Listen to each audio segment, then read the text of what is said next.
Science का बहुत अच्छा क्वेश्चन लेकर आए हैं, जो आर्मी की तैयारी में बहुत ही अच्छा रोल निभाएगा। और आप देख रहे हैं इसमें भारत की आर्मी भारत की सेवा के लिए तत्पर है। और आपको बता दें कि अगर हमारा बॉर्डर सुरक्षित है, हमारा देश सुरक्षित है, तो हम भारत के सभी निवासी क्या हो सकते हैं, सुरक्षित रहेंगे।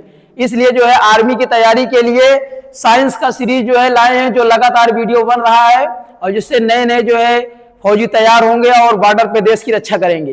तो क्योंकि अगर बॉर्डर सुरक्षित है, सब सुरक्षित रहेंगे।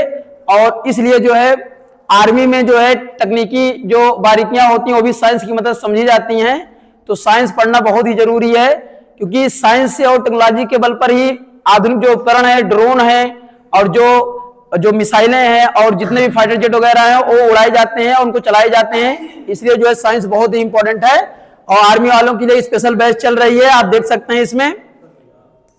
तो चलते हैं, शुरू करते हैं। तो इसमें पहला क्वेश्चन है, आयाम का एसआई मात्रक क्या है।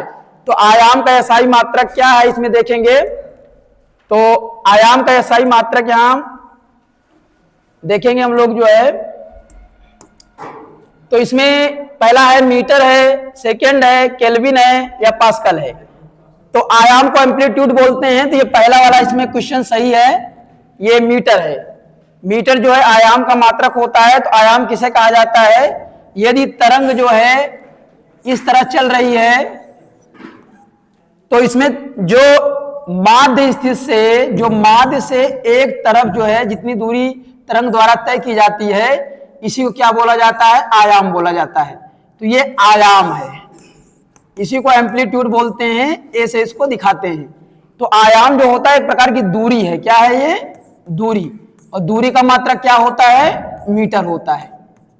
तो मीटर में इसको प्रदर्शित करते हैं, आयाम का मीटर है। तो अभी और कुछ आपको मात्रक बता देते हैं, जो मात्रक हैं और बताते हैं आपको जैसे कि द्रव्यमान का मात्रक हो जाएगा। द्रव्यमान का मात्रक क्या होता है, द्रव्यमान का होता है ये केजी होता है, किलोग्राम।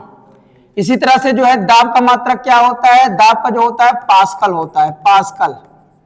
और बल का मात्रक क्या होता है, बल का होता है वो न्यूटन होता है। और इसी तरह से विद्युत धारा का मात्रक क्या होता है, विद्युत धारा का मात्रक होता है, विद्युत धारा का मात्रक एम्पियर होता है, एम्पियर। और प्रतिरोध का मात्रक क्या होता है, प्रतिरोध का मात्रक ओम होता है। इसको ओमेगा प्रदर्शित करते हैं, ओम होता है।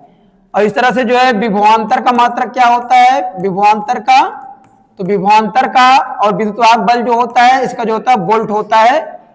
और इस तरह से और भी बहुत सारे मात्रक हैं। तो इस तरह इतना जानिए और इस तरह से आप और अगर समय का देखेंगे, इसमें समय क्या हो जाएगा, ये समय का होता है, समय का क्या होता है, सेकेंड होता है। और ये तापमान का होता है, तापमान का एसआई मात्रक होता है, ये केल्विन होता है। और यहाँ अभी बताया गया कि जो दाब का होता है वो क्या होता है, पास्कल। और आपको कुछ और बता देते हैं, जैसे कि कार्य और ऊर्जा का मात्रक होता है वो क्या होता है, जूल होता है। जो उष्मीय ऊर्जा होता है, उष्मीय ऊर्जा उसे किस में मापते हैं, उष्मीय ऊर्जा किस में मापते हैं, कैलोरी में। किस में मापते हैं, तो कैलोरी में। तो इस तरह आप समझ सकते हैं, इसमें आप स्क्रीनशॉट भी ले सकते हैं, बहुत ही इंपॉर्टेंट है। और ये सिर्फ आर्मी के लिए स्पेशल तो है ही, और ये और सारे एग्जामों के लिए बहुत इंपॉर्टेंट जो आगामी एग्जाम होने वाले हैं। तो देखते रहिए इस तरह से अच्छे अच्छे वीडियो और लाएंगे। अगला देखते हैं क्वेश्चन कौन सा है। तो इसमें अगला क्वेश्चन दूसरा है, आकाश का रंग नीला क्यों दिखाई देता है। तो इसमें पहला विकल्प है अपवर्तन, दूसरा है परावर्तन, तीसरा है परिकिरण और चौथा है इसमें व्यतिकरण। तो इसमें बताइए कौन सा विकल्प सही है। इसमें विकल्प सही है, आकाश का रंग नीला क्यों दिखाई देता है। तो इसमें है परिकिरण। परिकिरण क्या होता है, जब प्रकाश जब प्रकाश किसी वस्तु पर पड़ता है और वस्तु पर पड़ने से प्रकाश श्वेत प्रकाश आता है सूर्य से, उसमें कितने रंग होते हैं, 7 रंग का प्रकाश इसमें होता है। और जब वस्तु पर पड़ता है तो जिस रंग को अवशोषित कर लेता है, जिस रंग को अवशोषित कर लेता है वो दिखाई नहीं देता है, दिखाई नहीं देता। और जिसको ये क्या करता है, ये बाहर निकाल देता है, बाहर निकाल देता है, और वही क्या होता है, दिखाई देता है, दिखाई देता है।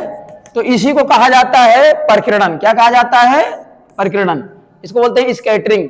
इसकी खोज जो किए थे सीबी रमन ने किया था, सीबी रमन ने किया था, 1928 में किए थे, और इसको रमन इफेक्ट कहा गया। क्या कहा गया, रमन इफेक्ट कहा गया।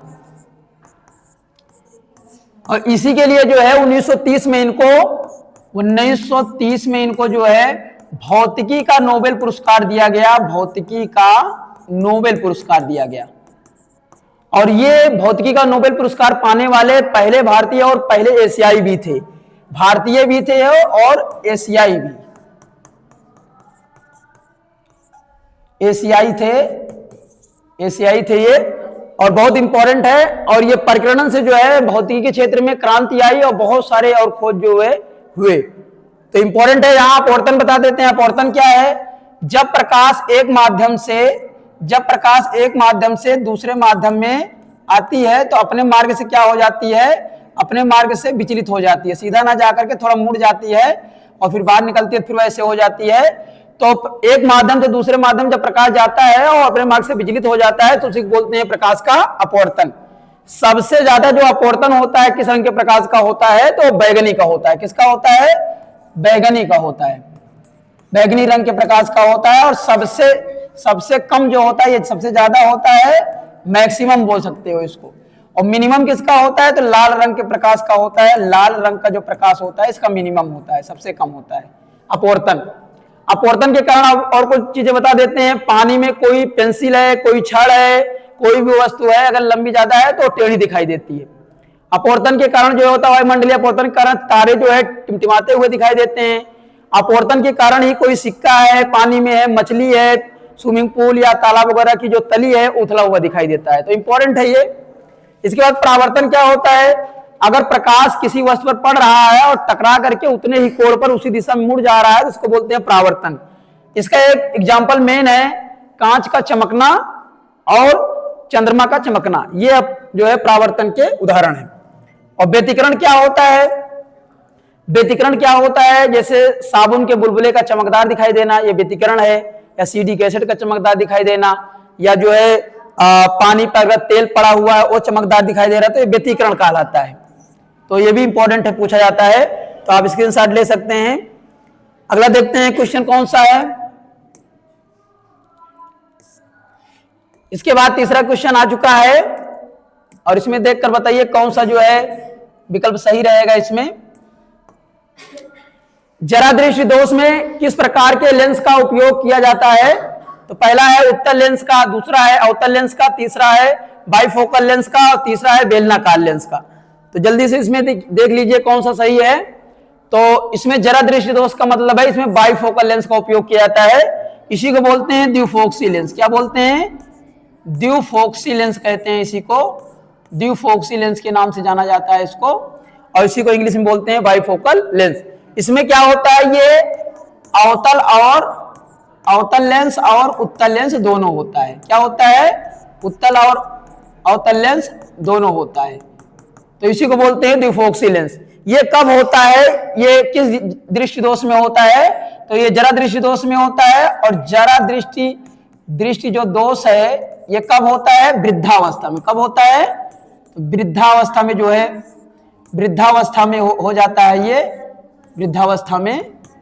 तो जब वृद्ध हो जाते हैं, बुजुर्ग हो जाते हैं, तब ये दोष होता है क्योंकि मांसपेशियां आंखों क्या हो जाती हैं, शिथिल हो जाती हैं। इसके बाद उत्तल लेंस की बात करेंगे। उत्तल लेंस किसमें होता है, उत्तल लेंस जो होता है ये प्रकाश किरणों को केंद्र की तरफ मोड़ता है। तो जब दूरदृष्टि दोष होता है, दूरदृष्टि दोष में दृष्टि जो दोष होता है उसमें इसका उपयोग क्या करते हैं, दूरदृष्टि दोष में इसका उपयोग करते हैं। और इसी दूरदृष्टि दोष को और क्या कहते हैं, हाइपरमेट्रोपिया कहते हैं। क्या कहते हैं, हाइपरमेट्रोपिया। हाइपरमेट्रोपिया के नाम से भी इसको क्या किया जाना जाता है। और ये जो दूरदृष्टि दोष होता है, जो दूरदृष्टि दोष में जो है दूर की वस्तुएं दिखाई देती हैं लेकिन नजदीक की वस्तुएं स्पष्ट नहीं दिखाई देती हैं। इसके बाद एक है अवतल लेंस। अवतल लेंस किसमें किया जाता है? ये निकट दृष्टि दोष के लिए यूज किया जाता है। निकट दृष्टि दोष जो होता है उसमें यूज किया जाता है दृष्टि दोष। और इसमें क्या होता है, इसमें जो है निकट दृष्टि दोष में नजदीक की वस्तुएं नहीं दिखाई देती हैं परंतु दूर की वस्तुएं दिखाई देती हैं, तो इसी को बोलते हैं मायोपिया। क्या कहते हैं? मायोपिया कहा जाता है इसी को। और इसमें उत्तल लेंस को अवतल लेंस का उपयोग करते हैं। और ये बेलनाकार लेंस का उपयोग कहां करते हैं? अबिंदुकता में करते हैं। अबिंदुकता एक दोष होता है, अबिंदुकता होता है, इसमें करते हैं। इसी को अस्टिग्मेटिज्म कहते हैं। अस्टिग्मेटिज्म होता है, मेटिज्म होता है, तो इसमें करते हैं इसको। इसी को बोलते हैं दृष्टि वैमनस्य के नाम से जाना जाता है।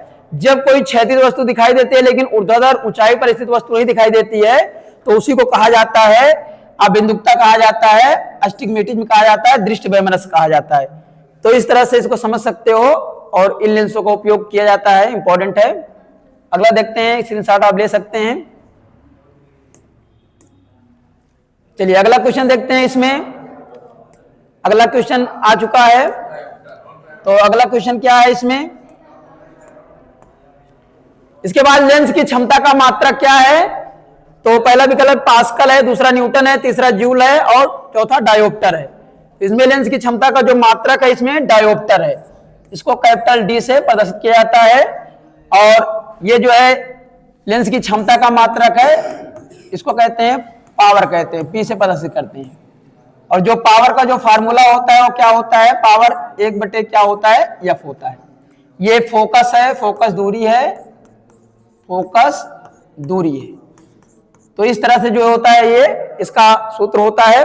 और जूल किसका है? जूल कार्य का है और ऊर्जा का है, अभी बताया गया था इसको।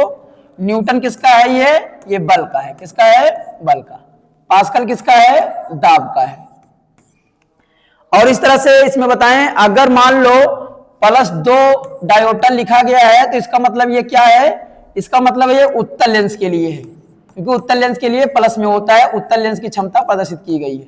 अगर मान लो -2 डायोप्टर लिखा गया है, इसका मतलब है ये अवतल जो लेंस है उसकी जो है क्षमता प्रदर्शित की गई है। इस तरह से यदि मान लो कई लेंस के लिए संयुक्त करके मिलाया गया है, उनकी क्षमताएं दी गई हैं। मान लो +2 डायोप्टर दिया गया है और इसमें जो है डायोप्टर और +3 डायोप्टर दिया गया है और माइनस जो है 1 डायोप्टर मान लो दिया गया है। और इस तरह संयुक्त पूछा जा रहा है, संयुक्त मान पूछा जा रहा है इनका। तो इसको क्या करते हैं, इसमें एक फार्मूला लगा देते हैं, ऐसे क्वेश्चन जो है लग जाते हैं। तो P बराबर क्या हो जाता है? P1 + P2 और +P3, इस तरह से डाट करके जितने भी होते हैं जोड़ लिया जाता है। तो इसमें कितने हैं? इसमें पहला है 2 है, फिर 3 है, फिर माइनस में 1 है। तो प्लस वाला ये 5 हो जाएगा, 5 में से घटा दें कितना हो जाएगा? 4 डायोप्टर हो जाएगा। तो इस तरह से भी जो है संयुक्त रूप में निकाला जाता है, इसका मान इंपॉर्टेंट है। तो अगला देखते हैं। इसमें अगला क्वेश्चन आ गया है, हीटर का तार जो होता है किसका बना होता है? तो पहला विकल्प है इसमें लोहा है, पीतल है, नाइक्रोम है और फ्यूज तार है।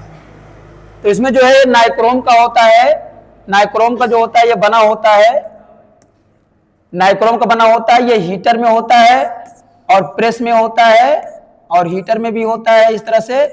और इसको जो है इसको थोड़ा घुमाकर ऐसे रखा जाता है जिससे ज्यादा तार लग सके और ऊष्मा ज्यादा उत्पन्न हो, इसलिए इसको कुंडली नुमा घुमाकर इसमें लगाया जाता है।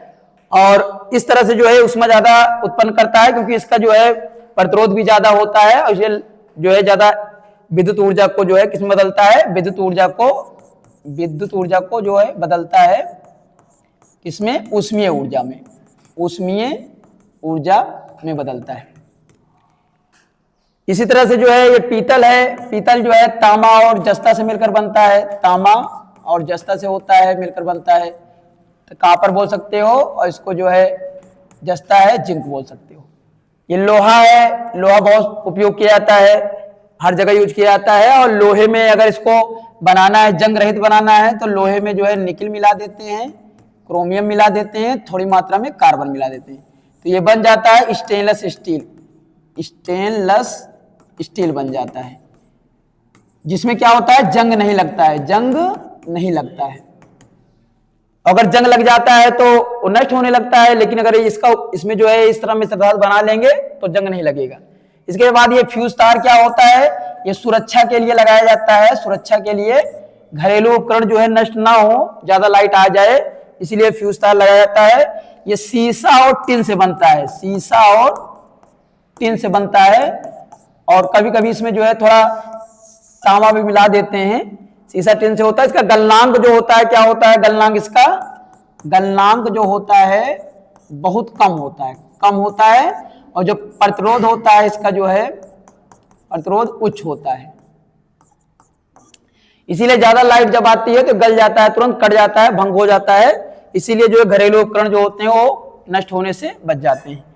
तो इस तरह से क्वेश्चन आज इतने आए हैं, और ये इस तरह से और क्वेश्चन लाते रहेंगे, और ये निरंतर जो है ये वीडियो आता रहेगा आप लोगों के लिए। आप लोग लाइक करिए वीडियो को, शेयर करिए, सब्सक्राइब करिए, जिससे हम आप तक अच्छे अच्छे वीडियो पहुंचा सकें। जय हिंद।